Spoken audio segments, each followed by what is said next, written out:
Before Jack the Ripper terrified London's foggy alleys, before serial killer was even a term, there was a man who brought fear, blood, and mystery to the heart of Texas. He hunted at night. He struck without warning, and he vanished without a trace. He was never caught, never named. But his legacy haunts Austin to this day. This is the chilling story of the Servant Girl Annihilator. It began in December of 1884. Austin, Texas was growing, a small but ambitious town filled with hope and Southern charm. But that winter, something sinister awoke. On the night of December 30th, a woman named Molly Smith, a young African-American servant, was found brutally murdered behind the home where she worked. She had been dragged from her bed in the middle of the night, her skull crushed, her body mutilated. A bloody axe was found nearby. At first, authorities assumed it was an isolated act of violence. But they were wrong. Over the next few months, more women were attacked. All of them young, all of them working as servants, most of them black. Each case had chilling similarities. The killer entered homes silently. Victims were often pulled from their beds, sometimes with others in the house asleep nearby, and dragged outside. He used blunt weapons, axes, bricks, iron rods, even wooden stakes. The attacks were savage. Some women were sexually assaulted or found in ritualistic poses. People began to whisper, "This is no ordinary killer. This is evil, something unnatural." By the summer of 1885, the city was in chaos. Newspapers fed the hysteria. Citizens armed themselves. Night patrols roamed the streets, and the killer was given a name, not by the police, but by writer O. Henry, who would later become a famous American author. He called the unknown murderer the Servant Girl Annihilator. 8 attacks were confirmed. 6 women died.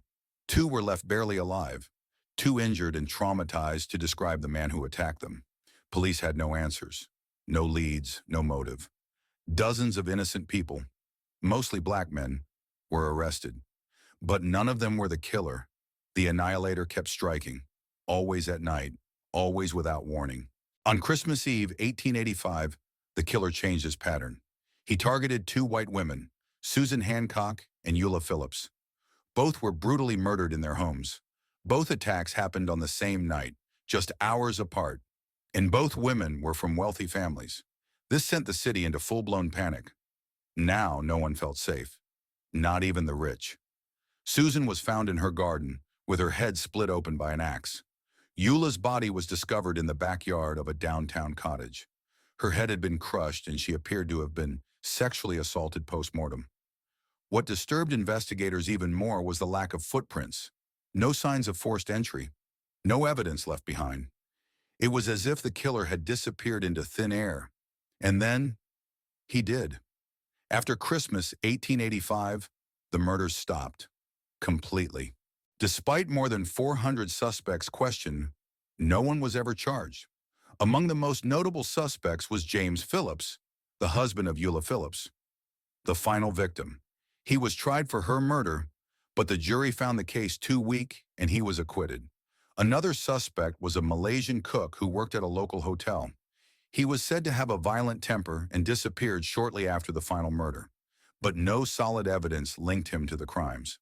Over time, a new theory emerged, one that would take the story across the Atlantic. Could the Servant Girl Annihilator have become Jack the Ripper? The timing fits. The Austin murders ended in 1885. The Ripper killings began in London in 1888. Both killers targeted women. Both struck with shocking brutality. Both were never caught. Both disappeared as mysteriously as they appeared. It's a chilling thought that one of the world's most infamous killers may have practiced in Texas. Today, many in Austin don't even know this story. There are no statues, no plaques, no museum exhibits. But some say the victims' spirits still linger, that in the old parts of the city, strange sounds echo at night, that women walking alone feel watched, followed, even today. The Servant Girl Annihilator was never identified. No name, no face, just legend. But his story lives on, in the shadows, in whispers, in nightmares.